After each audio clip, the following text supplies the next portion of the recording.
Good morning, everybody. It's Jeff Goldberg for the Sales Pro Network. It is Friday, June 6th, a lovely Friday here in New York. I hope it's good where you are too. If you have not joined us before, I'm a sales coach and trainer, and I work with both individuals and organizations to help them increase their sales. And I founded the Sales Pro Network, I believe about 5 years ago now, to elevate the profession of sales, to give salespeople a place to hang out, network with each other, learn, and earn. And if you have joined us before, you know that every Friday at 10 a.m. Eastern, we either do a live training or a live interview with somebody who can add value to the profession of sales. 99% of the time it's interviews, but today we're actually going to do a training.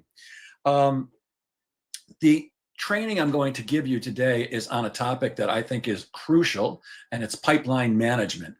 When I work with corporations, I believe that of all the programs I offer, this one is the most likely to have a huge return on investment, because pipeline management properly done allows you to do several things. First of all, it allows you to manage your time more effectively. It also allows you to focus on the deals that are more likely to close and put way less emphasis on the ones that aren't, so that you don't waste your time with that. And if it's used properly, when you're using it with somebody else, like a manager or an associate, it offers you advice that you couldn't think of to move deals forward more quickly in ways that you might not have thought of at all. So it helps you close more business. I'm going to be sharing my screen in a moment. We're going to go through this presentation. At the end, if anybody's joining us live and has questions, you're welcome to put them in the chat. I won't be able to see the chat while I'm talking about pipeline management, but I'll certainly look afterwards for any questions. And if there is time afterwards and anybody has questions about anything about sales or sales management, I'm happy to do those in a segment I call Ask Jeff Anything. So give me a moment to share my screen and we'll get right into this. Okay, here we go. So when we talk about pipeline management, hopefully, oh, wait a minute, let me just check and make sure I did the right thing in StreamYard. Hold on, be right back. Oh, what's going on here? Oh boy, we're having technical difficulties already. I hate when that happens. Sorry, guys. Damn. Oh boy.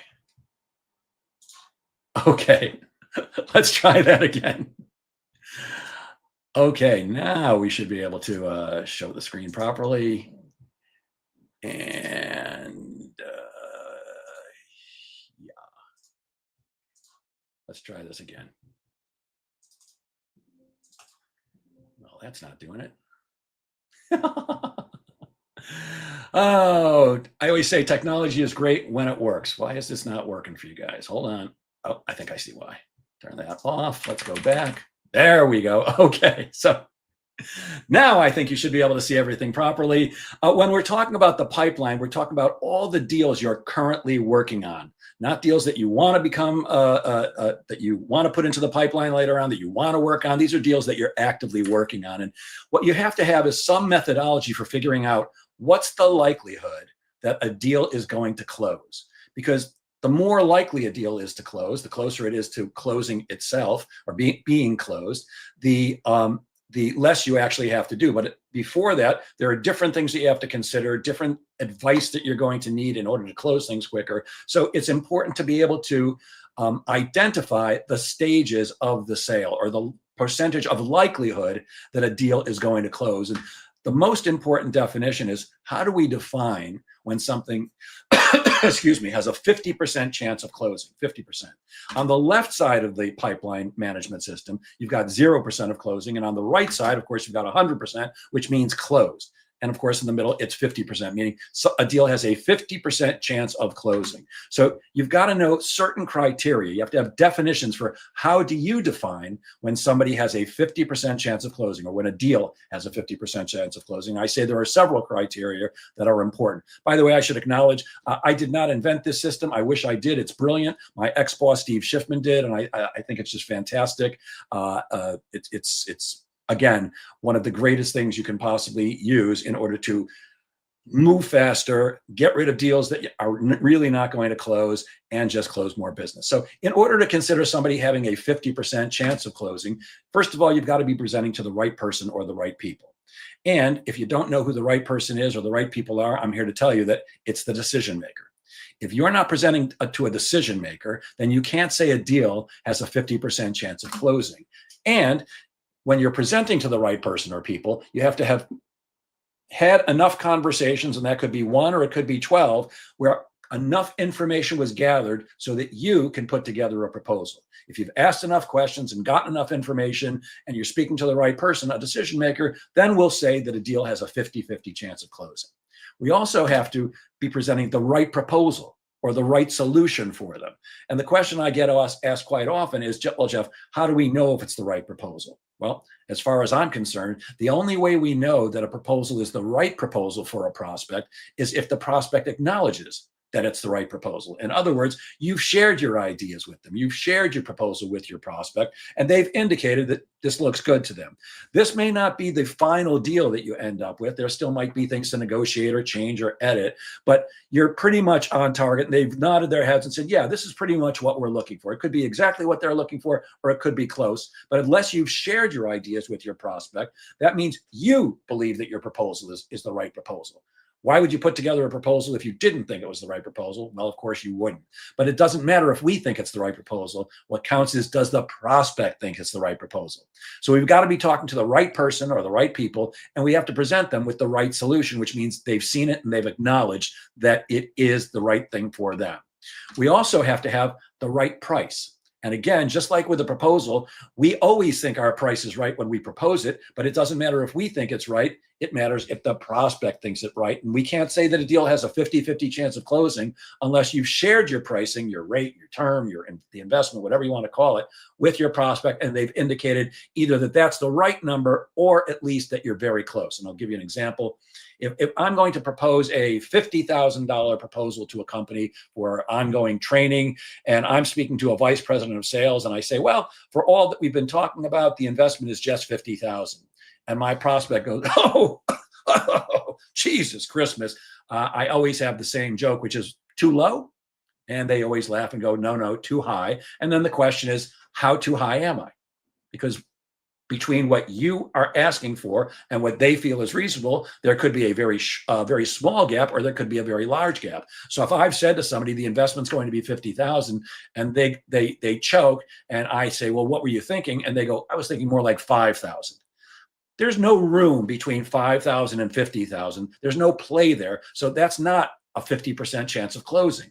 If I said the deal is the investment is 50,000, and they say, well, we were thinking about 47 or 48, I know I'm close enough that I can either add more value for another $2,000 or $3,000, so they come up to the 50,000 I'm asking for, or I can take something out of the program and get it down to that 48 or 47 or 45 or whatever they really want. But if the gap is too large, we can't say a deal has a 50% chance of closing.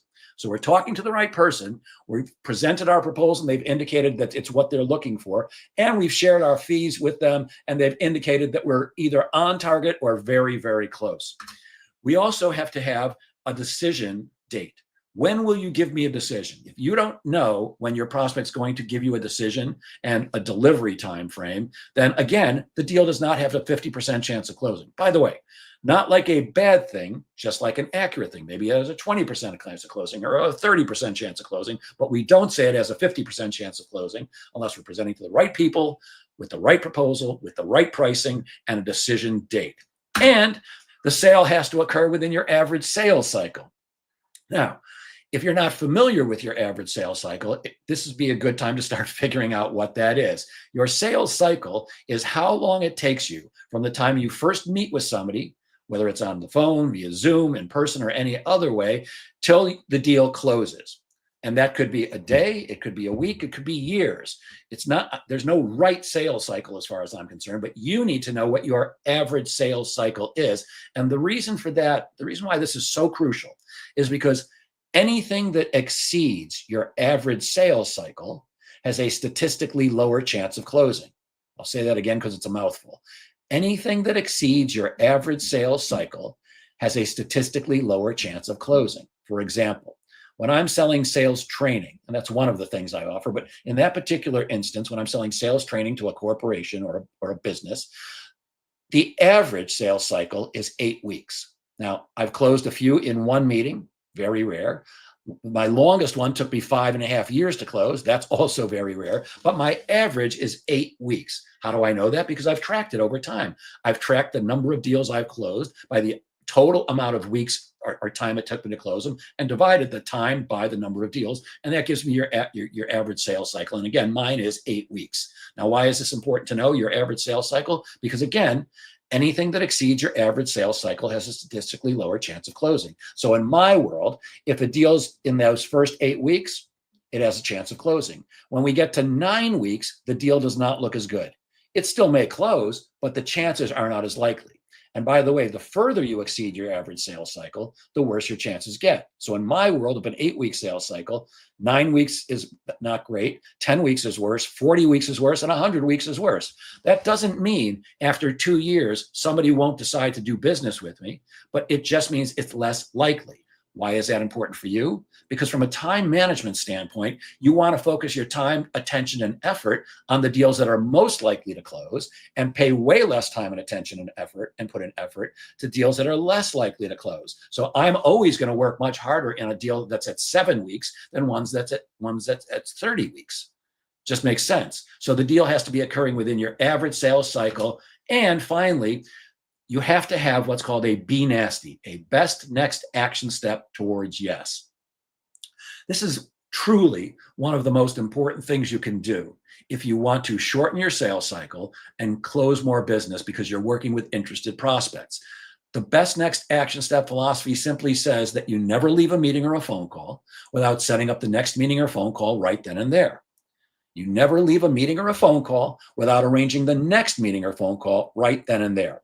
And if you think about it, this is just common sense.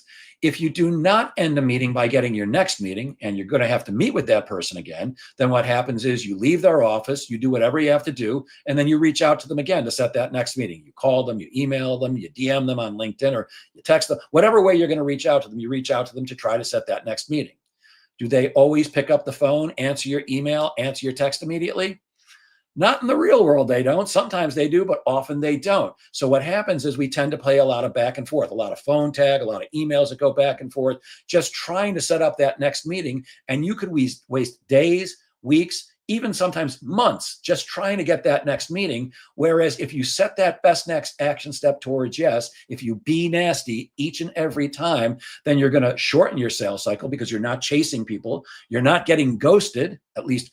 You'll reduce that to a very bare minimum, because if people agree to a meeting, then they're very likely to show up. Whereas if they don't agree, they're probably not going to show up at all. So you're working with interested prospects, you're shortening your sales cycle, and you're investing your time more wisely. So a 50% deal, a deal that has a 50% chance of closing, means you're talking to the right person, you're presenting the right proposal because they've approved it, you've talked about pricing, they've told you you're either close or on the money, they've given you a date by when they'll give you a decision, the sale's occurring within your average sales cycle, and they've agreed to a best next action step towards yes. All right, that was a lot. The 50% criteria is the most. Everything else takes a lot shorter. So at 50%, again, we're talking to the right person with the right proposal, the right pricing, a decision date. It's within your average sales cycle, and you have a best next action step towards yes. To the right of 50%, and by the way, these are just the numbers you start out with. After working with companies for a while, sometimes I found out that 50% really means 40%, or 90% really means 80%, because to the right of the 50% column is the 90% column, meaning the deal now has a 90% chance of closing. And there, it's defined as having a COD, a contract on desk. You've shaken their hand. They've given you a verbal agreement. Maybe they've got your contract, they're reviewing it, and you have to be willing to BYP, or bet your own paycheck. If you won't bet your actual paycheck that this deal is going to close, it doesn't belong in the 90% column. It doesn't belong. It doesn't have a 90% chance of closing, because if it did, you would be willing to bet your paycheck. Now realize that when it only has a 90% chance of closing, that still means 10% of the time it's not going to close, but a 90% deal is pretty likely to close. So they're looking at your contract, they've given you a verbal agreement, maybe shaking your hand, and you'd be willing to bet your paycheck. The first appointment column means you've set a first appointment with somebody. That's all that means. And the reason that column is so important is because over time, if you track it accurately, you'll figure out how many appointments you need in order to hit your goal. So I'll just give you a quick example. Let's say you have a 25% closing ratio. In other words, 25% of the people you meet with turn into deals, 1 out of 4. So you have a 25% closing ratio, and you need to close 4 deals a month. So you close 25% of the people you first meet with, and you have to close 4 deals in a month. How many first appointments do you need in your first appointment column at all time?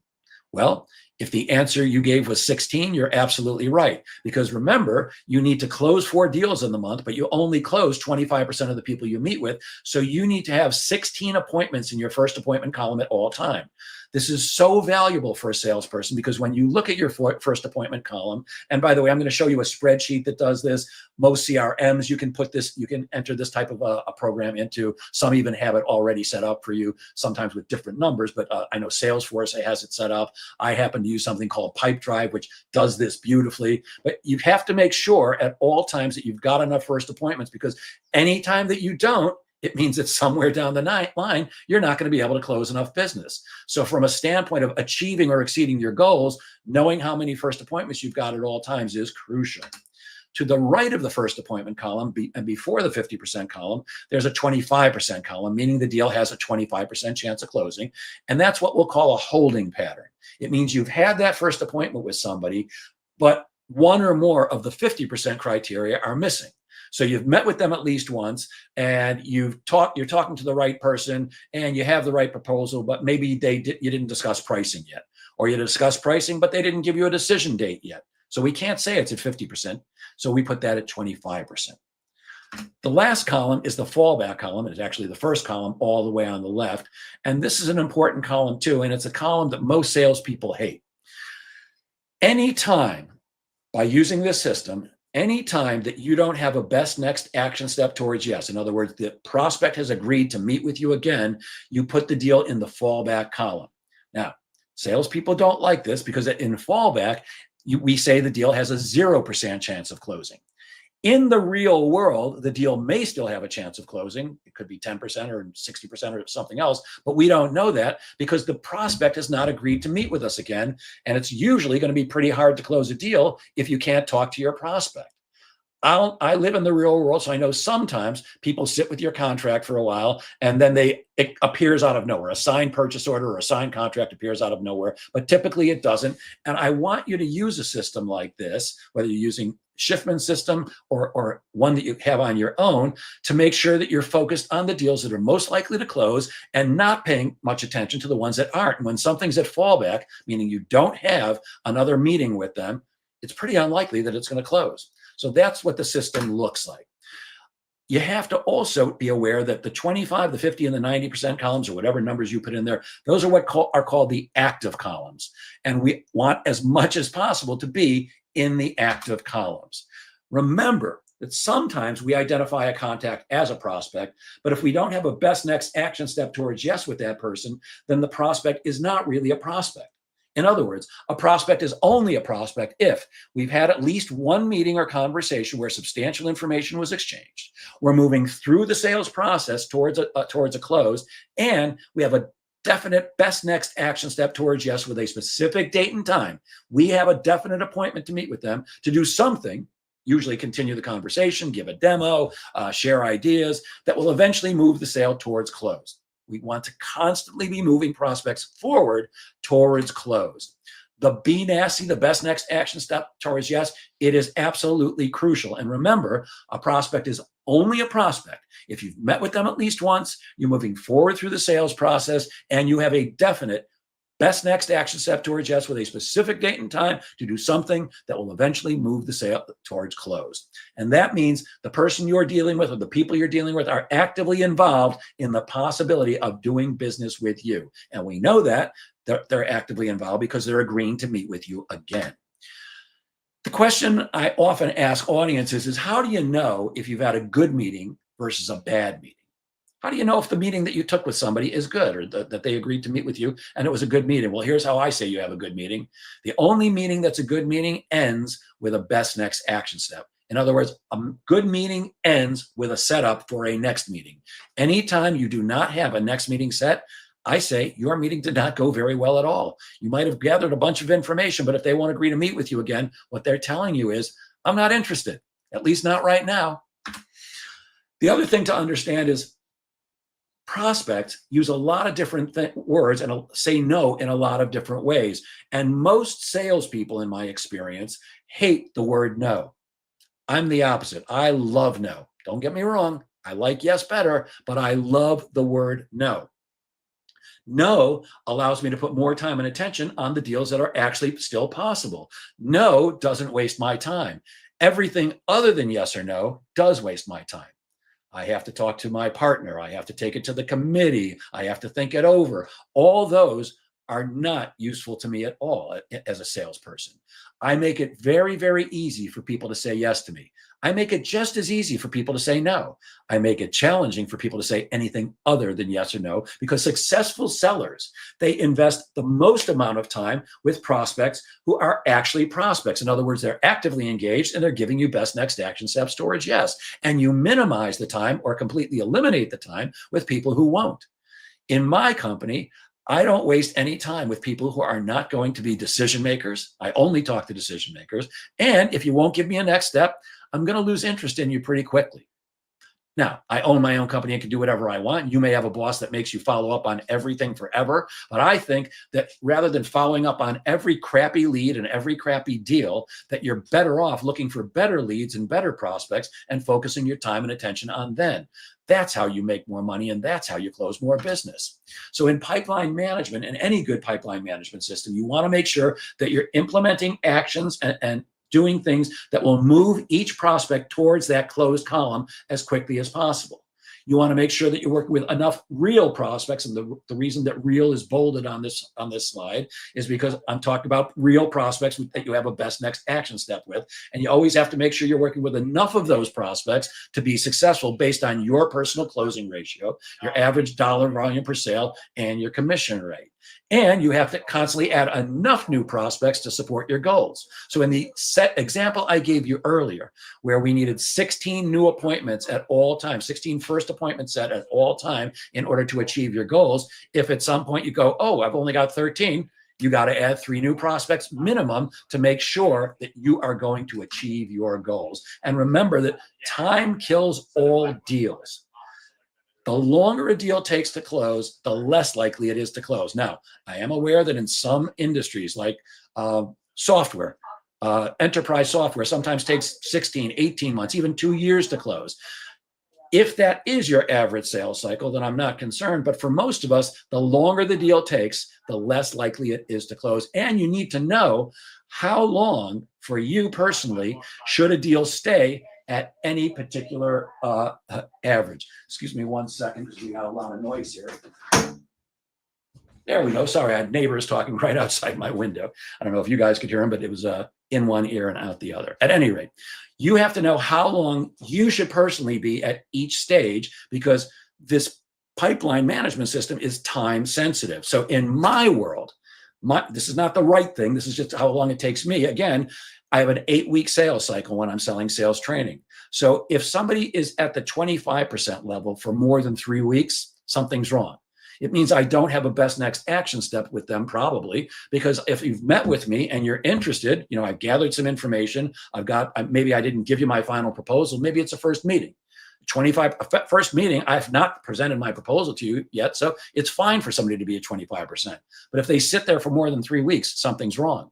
Once a deal gets to the 50% column, in my world, it shouldn't be there for more than 2 weeks. Because remember, if I'm talking to the right person with the right proposal, with the right timing, with the right money, with the right everything, then it shouldn't take more than 2 weeks to move it forward. If it does, something's wrong.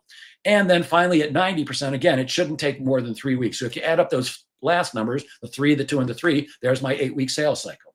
Anytime something exceeds your average sales cycle, or anytime something is in a column longer than it should be, it has to move backwards to the previous column. This is what the ideal formation looks like. What most people want to see is a lot of things in fallback, a lot of first appointments, a lot of 25s, a lot of 50s, and a lot of 90s. But the truth is, as you move forward through the process, through the sales process towards close, deals do drop off. Not every first appointment goes to 25%. Not every 25 goes to 50, and not every 50 goes to 90. So the ideal formation actually looks like a triangle with its base at fallback and its point at closed. This is the spreadsheet that I personally use, or I used to use. Now I use Pipedrive, my CRM, and it has this all set up in there. But this is what the system really looks like. It's just initially it was just a modified Excel spreadsheet with pretty colors and the definitions that I gave you up top. And here's an example of one, just a sample that's filled in. This isn't my real pipeline. This is just a sample for the purpose of an example. So you can see that there's a bunch of deals at fallback, which means these might come back to life, they might not, but right now there's nothing happening. You can see in this, I've got 5 first appointments, I've got 4 deals at the 25% level, 3 at the 50%, and 2 at the 90% level. And one of the cool things that any pipeline management system should do, and certainly this one does, is it gives you a realistic forecast, as opposed to the forecast that most companies have, which is completely unrealistic, which makes it completely unuseful. In most organizations, forecasting works like this. The president, the CEO, the boss, the owner goes to their VP of sales and says, what are we going to close next week, next month, next quarter? And the VP of sales says, I'll get back to you in a day. Then the VP of sales goes to the sales managers and say, what's your team going to close in the next week, month, quarter, whatever they're looking for. And the sales manager says, I'll get back to you in a couple of hours. And the sales manager then goes and talks to their salespeople and says, what are you going to close next quarter? And they give it a number. Now, here's the thing. Salespeople in general are overly optimistic. Not necessarily a terrible thing, because we have to be optimistic in order to do our jobs. If you're not optimistic in sales, then something's wrong, because we hear no more often than we hear yes. So in order to keep doing our job, knowing that we're going to get rejected more often than not, we have to be optimistic that everything is going to work out. But the problem is that optimism that allows us to keep doing our job blinds us to when people are saying no. So we want to make sure we're listening for the no, and we want to make sure that we're not giving numbers that aren't useful. Because in the example I gave you, the salesperson gives a number to the manager, to the sales manager. The sales manager knows the salesperson's full of crap, and they take 10% off that number. Then they go to the VP of sales and say, here's what my team's going to close. The VP of sales knows the sales manager is overly optimistic and full of crap too, and they take another 5 to 10% off that number. And then they go to the CEO or the president, who also knows their VP of sales is probably over optimistic, and they'll take another 2 to 5% off of those numbers. And what they wind up is with a forecast that's completely unrealistic. And the reason is because they're giving the same amount of value to every deal that's on the pipeline as whatever the number of the value of the deal is. But here's the thing that you have to understand. Let's take a look at the 25% column. Let's see if I can bring up my mouse here. Here we go. So if we look at Chase Bank, for example. So I'm saying that Chase Bank is worth $225,000. In other words, if the Chase Bank deal signs, I'm going to have $225,000. But because there's only a 25% chance of that deal closing right now, because it's in the 25% column, that $225,000 is not really worth $225,000 in my forecast right now. It's worth $225,000 times 25%. So what this system does, and any good pipeline management system should do, is it adds up the value of all the deals in each column and multiplies it by that level. So these 4 numbers add up to $417,000 and $417,243. And in order to know what the deals are really worth for forecasting purposes, you have to take that number and multiply it by 25%, which comes out to $104,311. Here in the 50% column, we've got 4 million and change times 50%, which is 2 million and change. And at the 90% column, we've got about 580,000 times 90%, which is 522. And when you add those 3 numbers up, that's what gives you your total weighted value in your pipeline. And that's an accurate number, at least fairly accurate. And that's the brilliance of Schiffman's system. When I used to work with him, we got very accurate forecasts, which most companies would kill for. One of the things that I experience quite often when I'm talking to companies, presidents, CEOs, VPs of sales, and I talk to them about their forecast, and I tell them that we used to get over 90% accuracy in our forecast, they're stunned. And they really love that, and they'd like to have that too. So having a pipeline management system allows you to focus on the deals that are more likely to close. In this example, for those of you who are watching live, you can see I've got a $4,300,000 deal at 50%. Well, Am I going to put more effort into that, or am I going to put more effort into this $23,000 deal at 25%? Well, I can tell you, I'm going to put way more focus on a $4 million deal at 50% than I am at a $23,000 deal at 25%. So the system helps you to manage your time more effectively by focusing on the deals that are more likely to close. It helps you to forecast effectively. And when you do this properly and use it properly, it helps you to strategize in ways that you can't on your own. And that's by doing what's called a pipeline review. If you work in a corporation and you have a sales manager, most likely, if they're good at their jobs, they're doing a pipeline review with you, typically on a weekly basis. And in a pipeline review, your manager or somebody who if you don't have a manager, if you own your own business like I do, you could have a business associate that you trust and respect, and you could get together and review each other's pipelines on a weekly basis. And the value in that is because I can give you advice on how to move a deal forward that you can't think of. Now, I'm not saying that because I'm smarter than you, although maybe I am. I'm not saying that because I'm more experienced than you, although maybe I am. And I'm not talking about that I'm a better salesperson, although maybe I am all those things, or maybe not. But what I do have is a different perspective than you do. You see, there's a phrase that I despise. I like the sound of this phrase. I just don't believe it's true. And that phrase is, think outside the box. I like the idea of thinking outside the box, except it's my belief that most of us are not really out of the box thinkers. And when somebody says to you, hey, think outside the box. Hey, Goldberg, think outside the box on this one. Well, that's unfair because I can't think outside my own box. I live in a box of skills and experience and training and education. Everything that brought me up to this moment, that's the box I live in. But you live in a different box.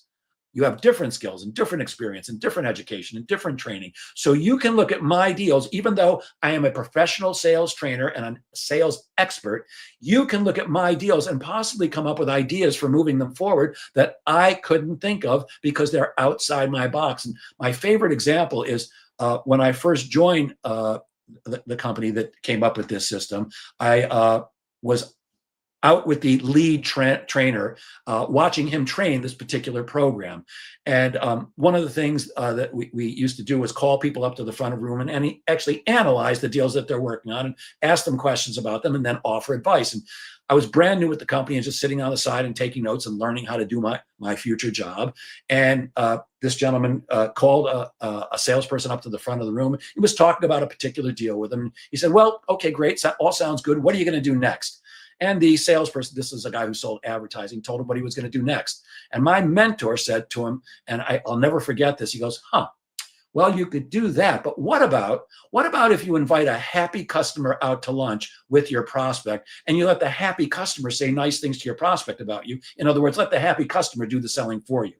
Now, at that point, I had 29 years of sales experience, but I sat on the side of the room and I was like, oh my God, in almost 30 years of selling, it never once occurred to me to invite a happy customer out to lunch so they could sell my prospect on using me. Never once that occurred to me. It occurs to me now, but it didn't before because it was outside my box. So the greatest value to me of a pipeline management system is doing a regular pipeline review with your manager or with somebody else who can give you advice on how to move deals forward. I think this is a brilliant system. It's one that everybody should be using. And if you're not using some type of pipeline management system, I suggest that now would be a very good time to do it. In other words, you want to make sure that you're checking your pipeline every single day to make sure that you've got enough in each column to support your goals. You've got to make sure that you're investing the most time in the highest probability deals and little or no time in deals that are unlikely to close. And you want to work with somebody else who can help you strategize your deals forward and think outside your box for you. All righty. So that's pipeline management. We did that in 33 minutes. Not bad. Now let's see if I can somehow... I don't know why this is not working today. I can't get back to click text. There we go. Now I can get back to seeing you guys. Oh, that was weird. Okay. So let's see. DC gave a thumbs up. Thank you very much, DC. If anybody has any questions about pipeline management or anything else regarding sales or selling or sales management, now would be the time to ask. We can do a quick session of Ask Jeff. I will tap dance for about 30 or 60 seconds to see if anybody does have a question. And if not, we'll end for the day. I know that it's a beautiful day here. I'm pretty sure I've mentioned this at least once in the last 5 years. I live a block from the ocean. The ocean's actually, yeah, it's the opposite. The ocean's one block that way. So at about 12:30 today, I will be swimming and probably doing a few shots of tequila first. I hope you're going to have a good day and a good weekend. I'm not seeing any questions, so I guess we will end for today. I will share this with you guys if you're still listening. I'm very excited about a new project I'm working on, which is going to launch in July. I believe, and I'm not positive of this, but I believe that majority of people who watch this program are professional salespeople. Maybe some are not. But for the last 20 years, I've worked training professional salespeople at professional sales organizations, large, medium, and small. I've worked with companies like Cisco Systems and Siemens Corporation and Aramark and Citibank and State Farm, major corporations all over the world, as well as tiny companies that you and I never heard of. At least I never heard of them until they reached out to me. But to me, having some kind of system for doing this, and actually, I forgot where I was going with that. Oh boy, when you get to my age, you can't remember a damn thing. I know I was telling you that for a reason, but at any rate, oh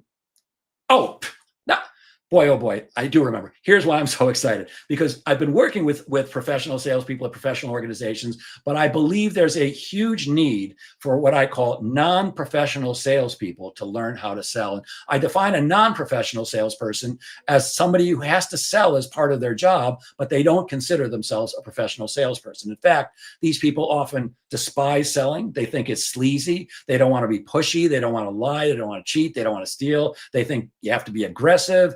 They think you have to use all kinds of tricks. And coaches are a perfect example of what I call a non-traditional salesperson. An accountant or anybody who sells a service would be a perfect example of a non-traditional salesperson. Somebody who has to sell but doesn't really want to and doesn't consider themselves a professional salesperson. So I've taken all the knowledge and skill I've had and developed over the last 20 years, and I've put it into a program specifically designed for the non-traditional seller. It's called the Sales Confidence Lab, and it's going to be a 12-week program, 3 months, and we're going to get together once a week for 12 weeks, and I'm going to give non-traditional sellers the professional sales training they need in a very non-pushy, non-aggressive, easy, fun way, how to have better conversations with people that result in more people choosing to do business with you without being pushy, without being sleazy, without being slimy, and without being salesy at all.